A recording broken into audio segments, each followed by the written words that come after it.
దేశంలో రాబందుల సంఖ్య తగ్గడానికి కారణమైనటువంటి ప్రక్రియ ఏది? బయోమాగ్నిఫికేషన్ లేదా బయోలాజికల్ అక్యుములేషన్ లేదా జీవ ఆవర్ధనం అంటాం. మన దేశంలో రాబందుల సంఖ్య తగ్గడానికి గల కారణం బయోమాగ్నిఫికేషన్ లేదా బయోలాజికల్ అక్యుములేషన్ లేదా జీవ ఆవర్ధనం అంటాం. ఇక తల్లిపాలలో DDT అవశేష అవయవాలు, క్రిమి సంహారక పదార్థమైనటువంటి DDT అవశేషాలు ఉండడం ఏ ప్రక్రియను సూచిస్తుంది? బయోమాగ్నిఫికేషన్. దీన్ని బయాలజికల్ అక్యుములేషన్ అని పిలుస్తూ ఉంటాం. నెక్స్ట్ క్వశ్చన్, ఎలాంటి వృక్ష సంపద లేని ప్రదేశాన్ని ఏమంటాం?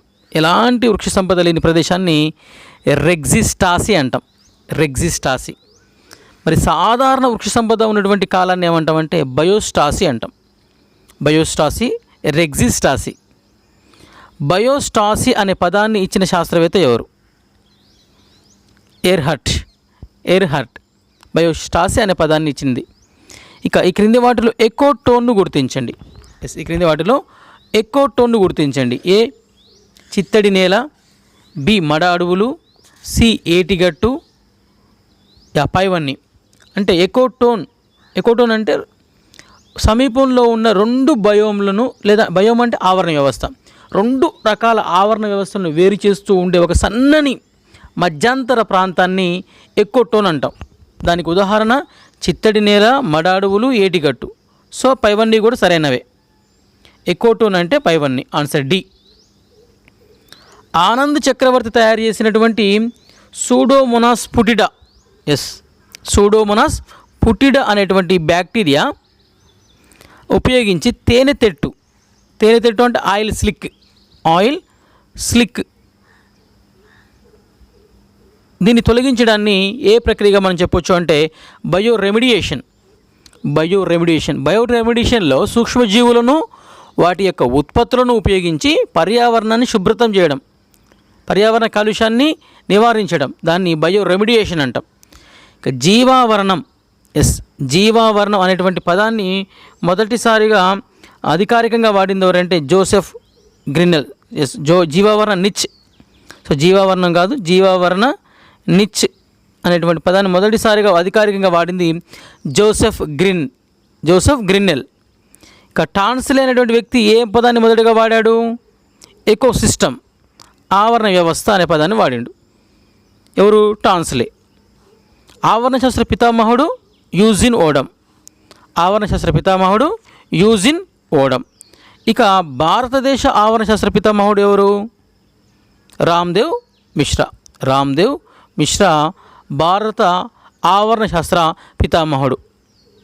ఇక ఎకాలజీ అనేటువంటి పదాన్ని మొదటిసారిగా వాడింది ఎవరంటే రీటర్. Next, troposphere, stratosphere. ఈ రెండు ఆవరణలు కలిసే చోటుని ఏమంటాం? Troposphere and stratosphere. ఈ రెండు కలిసే ప్లేస్ని ట్రోపోపాస్ అని చెప్తూ ఉంటాం. ఇక స్ట్రాటోస్పియర్, మీజోస్పియర్ కలిసే ప్లేస్ను స్ట్రాటోపాజ్ అంటాం. ఇంకా అదేవిధంగా మనము మీజోపియర్, ఐనోస్పియర్ దగ్గర మనం చూసుకున్నట్లయితే మీజోపాజ్ అని చెప్తూ ఉంటాం. ఇక ఐనోస్పియర్ తర్వాత ఉండేది థర్మోస్పియర్. అసలు మీరు గమనిస్తే ఈ శిలావరణం, సో దానికంటే ముందు ఒకసారి చూడండి, నీటి ఆవరణ లేని వాతావరణ పొర ఏది? చాలా ముఖ్యమైనటువంటి కాంటెంట్ ఇస్తున్నాం. నీటి ఆవరణ లేని వాతావరణ పొర అంటే అట్మాస్ఫియర్లకు సంబంధించి చూస్తున్నాం. మీజోస్పియర్లో ఎలాంటి నీటి ఆవిరి ఉండదు. ఓకే, 40 కిలోమీటర్ల మందంలో ఉంటుంది. ఇక్కడ చూడండి, శిలావరణంలోని పొరల వరుస క్రమాన్ని, శిలావరణం వేరు, వాతావరణం వేరు. శిలావరణం అంటే లిథోస్పియర్ అంటాం. ఈ లిథోస్పియర్లో ఉండే వరుస క్రమం మీరు ఎగ్జామ్లో అడగడానికి కూడా అవకాశం ఉంటుంది. శిలావరణం అంటే భూమి మీద ఉన్నటువంటి ఘన, అర్ధఘన పదార్థాలను కలిపి అంటాం. దీంట్లో 3 పొరలు ఉంటాయి. ఆ వరుస క్రమం కేఎంసి లేదంటే కేఎంసి, కోర్, మాంటిల్, క్రస్ట్ అనేవి శిలావరణంలో 3 ముఖ్యమైనటువంటి పొరలు. నెక్స్ట్, వాతావరణంలోని పొరలను వరుస క్రమంలో గుర్తించండి. ఇంతకుముందే మనం చెప్పుకున్నాం వాతావరణం అట్మాస్ఫియర్ అని. ట్రోపోస్పియర్, తర్వాత స్ట్రాటోస్పియర్, మీజోస్పియర్, ఐనోస్పియర్. ఈ ఐనోస్పియర్ తర్వాత ఉండేది థర్మోస్పియర్. ఈ వరుస క్రమం కూడా మనం తెలిసి ఉండాలి. వరుస ట్రోపో, స్ట్రాటో, మీజో, ఐనో. నెక్స్ట్ IUCN అంటే international union for conservation of nature and natural resources. ప్రస్తుతం దీని పేరు మార్చబడింది. అది ఏ రకంగా? WCU అంటే వరల్డ్ కన్జర్వేషన్ యూనియన్. ఇది ఫ్రాన్స్లో ఉందండి. IUCN 1948లో స్థాపించారు, ఫ్రాన్స్లో ఉంది. ఇది IUCN. దీనికి ప్రస్తుతం అధ్యక్షుడు ఎవరున్నారంటే జిన్షెంగ్ జాంగ్. 2020కి సంబంధించి దీని అధ్యక్షుడు జిన్షెంగ్ షాంగ్. రైట్. నెక్స్ట్ మరి WCU ప్రపంచ కన్జర్వేషన్ కాంగ్రెస్ 2020 థీమ్ ఏంటి? ఇది ఫ్రాన్స్లో మార్సిలేలో జరిగింది 2020లో. జూన్లో జరిగింది ఈ యొక్క ప్రపంచ కన్జర్వేషన్ కాంగ్రెస్. దాని థీమ్ ఏంటిదంటే వన్ నేచర్ వన్ ఫ్యూచర్. ఇక రెడ్ డాటా బుక్ అంటే IUCN అంతరించిపోతున్నటువంటి మొక్కలు, జంతువులు, శిలీంధ్రాల గురించి ప్రచురించినటువంటి బుక్కే రెడ్ డాటా బుక్. ఇందులో కొన్ని పేజెస్ ఉంటాయి. అందులో ఎల్లో లిస్టు రక్షణలో ఉన్నటువంటి జాతులు, సంరక్షించబడుతున్న జాతులు. ఇక ఆకుపచ్చ పేజీలు వేటిని సూచిస్తాయి? ఈ రెడ్ డాటా బుక్లో గతంలో అంతరించే దశలో ఉండి ప్రస్తుతం రికవర్ అవుతున్నటువంటి జాతులను ఆకుపచ్చ పేజీల రూపంలో రెడ్ డాటా బుక్లో పొందుపరచడం జరిగింది. ఈ క్రింది వాటిలో గ్రీన్ హౌస్ వాయువులలో అంతర్భాగంగా ఉన్న వాయువు ఏంటి? అంటే గ్రీన్ హౌస్ వాయువులు అంటే గ్రీన్ హౌస్ ఎఫెక్ట్కు కారణమయ్యే వాయువులు, భూమి వేడెక్కడానికి కారణమయ్యే వాయువులు. బొగ్గు పులుసు వాయువు, నత్రజని, నైట్రస్ ఆక్సైడ్, నీటి ఆవిరి. ఈ 4 ఆప్షన్లు ఉన్నాయి.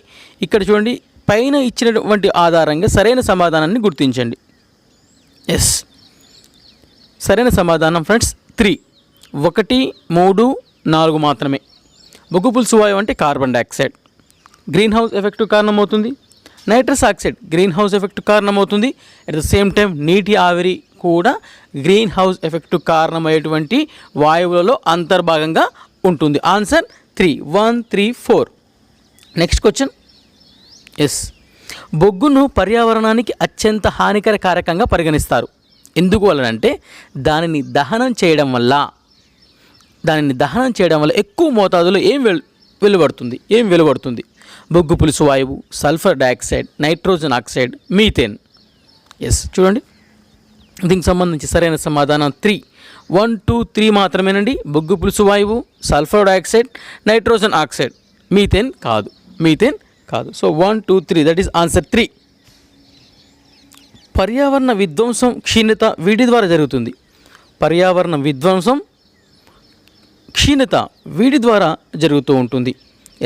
గాలి, నీరు, నేల వంటి వనరుల తరుగుదల, ఆవరణ వ్యవస్థల విధ్వంసం, వన్యప్రాణుల పెరుగుదల, ప్రగతి, వన్యప్రాణులు అంతరించిపోవడం.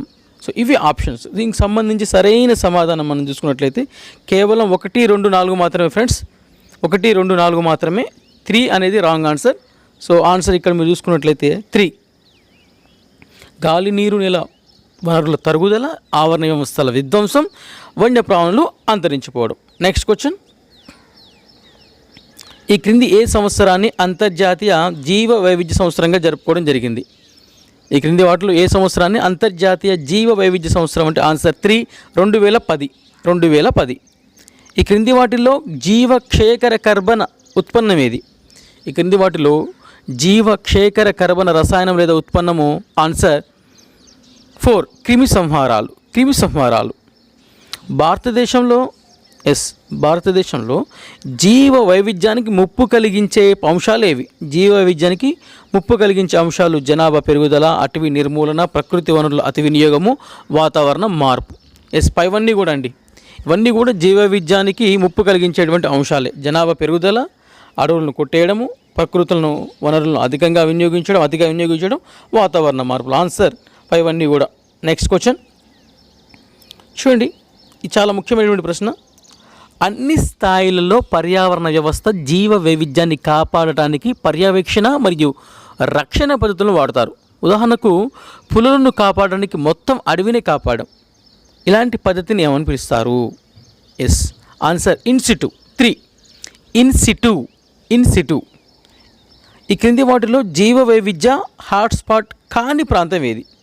జీవ వైవిధ్య హాట్స్పాట్ కాని ప్రాంతం? ఆన్సర్ 2 పశ్చిమ కనుమలు ఇండియా. యూట్రాఫిక్ నీటి కుంటల్లో విరివిగా పెరిగే ప్రపంచంలోని అత్యంత సమస్యాత్మక నీటి కలుపు మొక్క ఏది? యూట్రాఫిక్ నీటి కుంటల్లో విరివిగా పెరిగే ప్రపంచంలో అత్యంత సమస్యాత్మక నీటి కలుపు మొక్క? Answer 1 water hyacinth. చిప్కో ఉద్యమము ఎక్కడ ప్రారంభమైంది? చిప్కో ఉద్యమం ఆన్సర్ 1 గర్వాల్ హిమాలయాలు. చలికాలంలో వాతావరణంలో దట్టమైన పొరగా ఉన్న మంచుతో పొగ కలపడాన్ని ఏమంటాం? Answer 2 smog. జాతీయ గ్రీన్ ట్రిబ్యునల్ స్థాపించింది ఎప్పుడు? ఆన్సర్ 1 2014 జాతీయ గ్రీన్ ట్రిబ్యునల్. పర్యావరణ వ్యవస్థలో ప్రధాన నిఘటన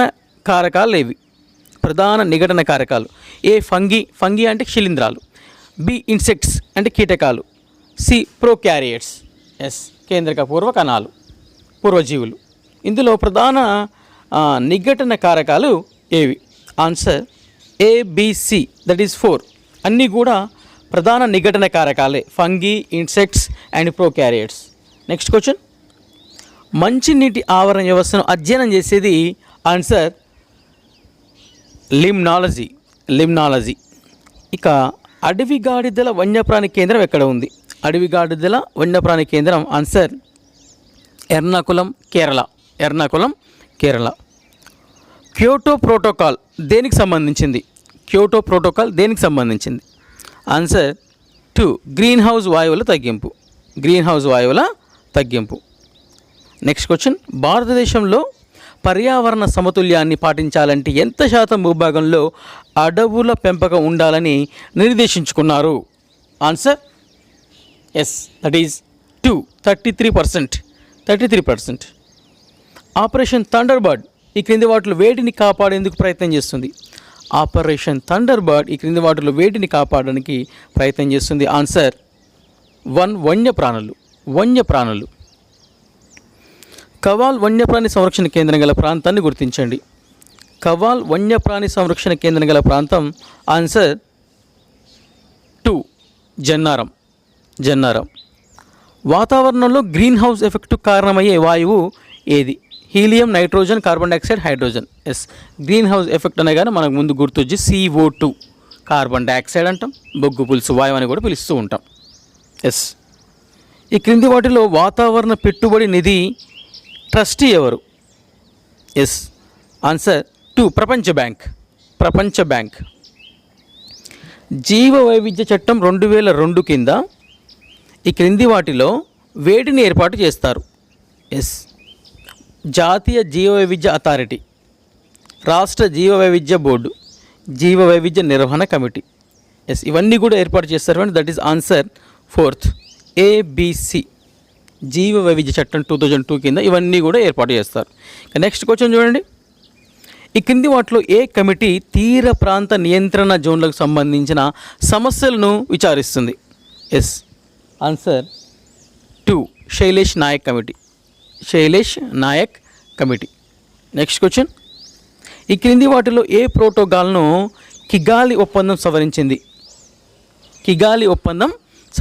ఆన్సర్ 3 మాంట్రియల్ ప్రోటోకాల్. ఈ క్రింది వారాలలో దేనిని వన్యప్రాణి వారంగా జరుపుకుంటారు?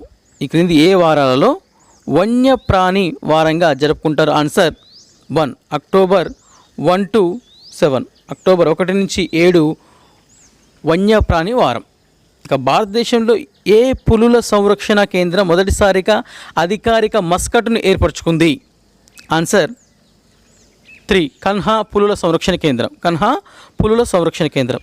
ఈ క్రింది వాటిలో ఏ దేశానికి సొంతంగా గ్రీన్ హౌస్ వాయువులను పర్యవేక్షించే ఉపగ్రహం లేదు? Answer 3 India. ఈ క్రింది వాటిలో ఏ రాష్ట్రంలో లోక్తక్ సరస్సు ఉంది? ఆన్సర్ 1 మణిపూర్. ఈ క్రింది వాటిలో మొట్టమొదటి ఏ దేశంలో అడవుల నరికివేత పూర్తిగా నిషేధించారు? Answer 2 Norway.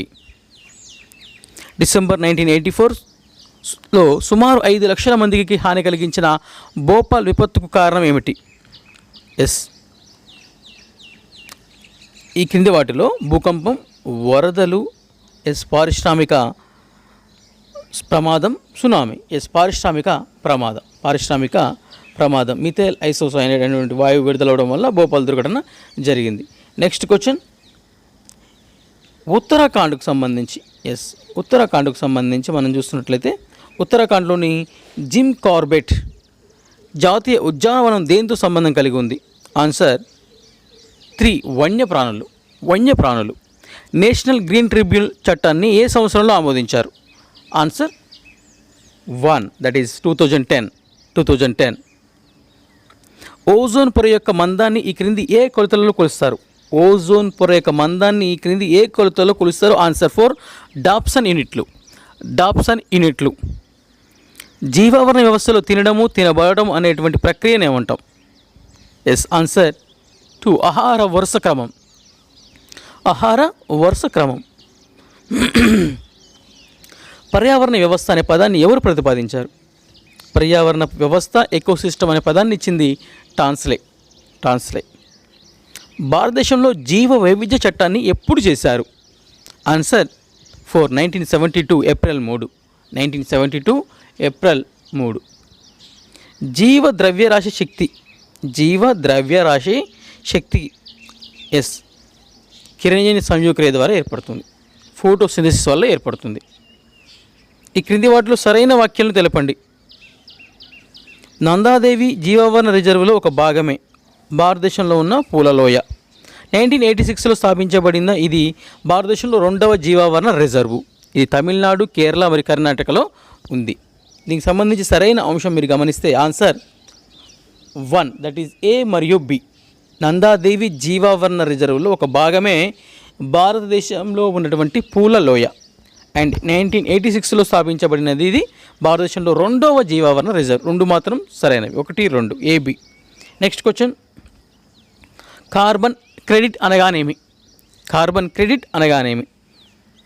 ఎస్, ఆన్సర్ 1, సమ్మతించిన కార్బన్ ఎమిషన్కు మరియు వాస్తవంగా ఎమిట్ అయిన కార్బన్కు ఉన్నటువంటి వ్యత్యాసం. Answer 1. Next question, BOD biological oxygen demand. దీనికి సంబంధించి మీరు గమనిస్తే ఎక్కువ స్థాయి సూక్ష్మజీవుల కాలుష్యాన్ని సూచిస్తుంది. BOD బయాలజికల్ డిమాండ్ ఎక్కువ స్థాయి సూక్ష్మజీవుల కాలుష్యాన్ని సూచిస్తుంది. ఆన్సర్ 1. ఇక మాంట్రియల్ ప్రోటోకాల్ ఈ క్రింది వాటిలో దేనికి సంబంధించింది? అంటే ఓజోన్ పొర O3 ఓజోన్ పొరను పరిరక్షించడం. Next question, great Indian bustard ఏ రాష్ట్ర పక్షి? రాజస్థాన్. ఇక అజెండా 21 అనే కార్య ప్రణాళికను ఏ అంతర్జాతీయ పర్యావరణ సదస్సులో తీర్మానించారు? ఆన్సర్ 4th, ధరిత్రి సదస్సు ఎర్త్ సమ్మిట్. ఎస్, ఆమ్ల వర్షం ఈ క్రింది వాటిలో దేని ఆధారంగా కురుస్తుంది? ఆన్సర్ ఎస్, వెరీ ఇంపార్టెంట్ అండి, సల్ఫర్ డైఆక్సైడ్. ఆమ్ల వర్షం సల్ఫర్ డైఆక్సైడ్ వల్ల కురుస్తుంది. కార్బన్ డైఆక్సైడ్ వల్ల global warming, green house effect అయితే సల్ఫర్ డైఆక్సైడ్ వల్ల ఆమ్ల వర్షం, యాసిడ్ రెయిన్ అని కూడా చెప్తూ ఉంటాం. ఈ క్రింది వాటిలో ఏ ప్రాంతం బయోడైవర్సిటీ హాట్స్పాట్ కిందికి రాదు? ఆన్సర్ 1, దక్కన్ పీఠభూమి. మంచినీటి పర్యావరణ వ్యవస్థ గురించి అభ్యసించే శాస్త్రం ఏది? మంచినీటి పర్యావరణ శాస్త్రం గురించి అభ్యసించే శాస్త్రం లిమ్నాలజీ. బయో రిజర్వ్ జోన్ పరిధిలో లేని భాగం ఏది? Answer 4th, spherical zone. విస్థాపన వ్యవసాయం దేనికి సంబంధించింది? ఆన్సర్ 3, మృత్తిక సంరక్షణ. ఈ క్రింది వాటిలో తెలంగాణలో లేని వన్యప్రాణుల అభయారణ్యం ఏది? ఆన్సర్, తెలంగాణలో లేని వన్యప్రాణుల అభయారణ్యం 2, నేలపట్టు. WWF ప్రపంచ వన్యప్రాణుల నిధి యొక్క చిహ్నం ఏది? Yes, answer 1, giant panda.